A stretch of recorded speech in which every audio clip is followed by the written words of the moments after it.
और सिंपी जी, शुरुआत आपसे ही करते हैं। क्यों खड़गे जी बार बार प्रधानमंत्री को लेकर इस तरह की टिप्पणी करते हैं?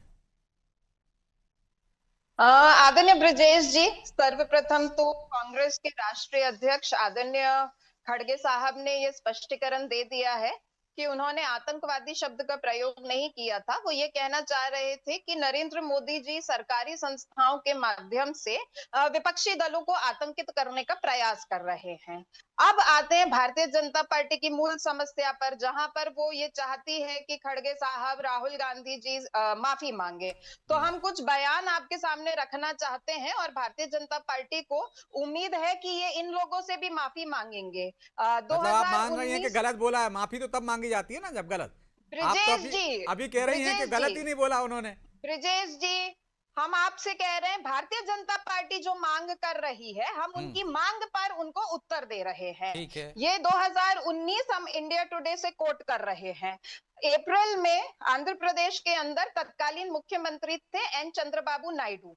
मोदी जी चंद्रबाबू नायडू की तुलना करते हैं भल्लाल देव से, और इसके विरोध में एन चंद्रबाबू नायडू, जो तेलुगु देशम पार्टी के प्रमुख हैं और वर्तमान एनडीए के गठबंधन में एक प्रमुख अलायंस पार्टी है, वो 3 अप्रैल 2019 को चित्तूर के मदन पल्ले से जो बयान देते हैं, वो एग्जैक्ट कोट कर रही हूं, कोट अनकोट, नरेंद्र मोदी एक कट्टर आतंकवादी है, वे अच्छे इंसान नहीं है। और वो अल्पसंख्यक भाइयों से ये निवेदन करते हैं कि अगर आपने मोदी को वोट दिया तो कई समस्याएं पैदा होंगी। मोदी ने ट्रिपल तलाक कानून लाया है जो आपको जेल भेजने की योजना है। तो हम उम्मीद करते हैं कि भारतीय जनता पार्टी तत्काल प्रभाव से टीडीपी के साथ जो एनडीए में है उनसे गठबंधन तोड़ देगी।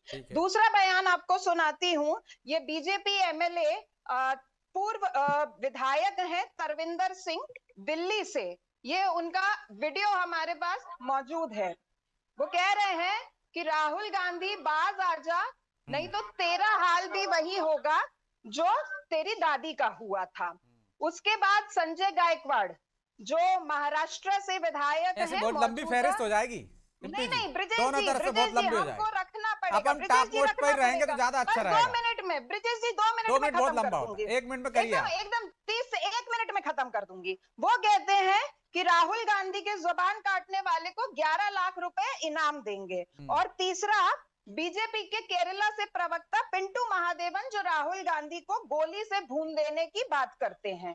तो भारतीय जनता पार्टी को पहले अपनी गिरेबान में झांक कर देखना चाहिए। लेकिन मेरा एक छोटा सा सवाल है, मैं कर सकता हूँ? जी जी, आप इन तमाम विधायकों की तुलना अपने राष्ट्रीय अध्यक्ष से कर रही हैं, समकक्ष मानती हैं उनको, या हम बड़े नेताओं की बात कर लें? ब्रिजेश जी, ऐसे बहुत सारे नेता हैं, मैं दर्जनों दोनों तरफ गिना दूंगा, मैं किसी एक तरफ की नहीं कह रहा हूँ। सिंपी जी, भोपाल में, मध्य प्रदेश में राजा पटेरिया से लेकर तमाम लोगों के, पीतम लोधी के, बहुत सारी लंबी फहरिस्त हो जाएगी। मैं तो टॉप लिस्ट की बात कर रहा हूँ। ब्रिजेश जी, राजा पटेरिया की तो गिरफ्तारी हुई थी, उनके ऊपर कार्रवाई हुई थी, क्या क्या तो आप मान रही मध्य प्रदेश ने देखा। हम आपसे कह रहे हैं कि भारतीय जनता पार्टी ये मान रही है ना कि जो आंध्र प्रदेश के मुख्यमंत्री एन चंद्रबाबू नायडू ने कहा, ठीक है, मैं उनका जवाब ले लूंगा, लेकिन मेरा कहने का मतलब सीधा है, तोड़ देगी। सिंपी जी, क्या आप अपने नेता को इनके समकक्ष मानती हैं? क्या खड़गे जी राष्ट्रीय स्तर के नेता, 83 साल के खड़गे राष्ट्रीय अध्यक्ष बोले और एक विधायक की तुलना कर सकती हैं? ब्रिजेश जी, बात समकालीन या समकक्ष मानने की नहीं है। बात यह है कि राजनीति में भाषा की मर्यादा होनी चाहिए, शुचिता होनी चाहिए। भारतीय जनता पार्टी ने राजनीति में भाषा की मर्यादा गिराई है, उन्होंने गिरा दी, उनसे जवाब ले लूंगा, लेकिन आपने गिराई है, आप माफी मांगेंगे क्या? नहीं, हमारे नेता ने इसके ऊपर स्पष्टीकरण दे दिया, सीधा कहा है आतंकवादी। आप कहो तो वीडियो दोबारा दिखा दूं कि नरेंद्र मोदी जी सरकारी मशीनरी के माध्यम से उसको, अरे तो हमने स्पष्टीकरण दे दिया, भाजपा की तरफ से कितना स्पष्टीकरण, तो माफी मांग लेना चाहिए ना कि हाँ गलत बोल गए थे, हमारा मतलब ये था। मोदी जी माफी मांगेंगे जब वैराग्य झेल रही सोनिया गांधी को कांग्रेस की विधवा कहते हैं, वो माफी मांगेंगे। जब 50 करोड़ की गर्लफ्रेंड की बात करी थी, वो माफी मांगेंगे। जब इनके नेता जर्सी गाय की बात करते हैं, मंगलसूत्र पर पहुंच जाते हैं, जब मास रेपिस्ट प्रज्वल रवन्ना के साथ मंच शेयर करते हैं और कहते हैं उसको दिया गया वोट जो है वो बीजेपी को जाएगा, ये माफी मांगेंगे। जब पुलवामा के शहीदों और सर्जिकल स्ट्राइक पर देश से वोट मांगते हैं, भाजपा किस किस के लिए माफी मांगेगी, ये भी आप माफी मांग लेंगे जब वो मांगेंगे तो ठीक है। योगेश जी वो कह रहे हैं आप माफी मांगिए पहले, स्पष्टीकरण देख चुके हैं। अच्छा आप स्पष्टीकरण दे, वो माफी मांगे, ठीक है।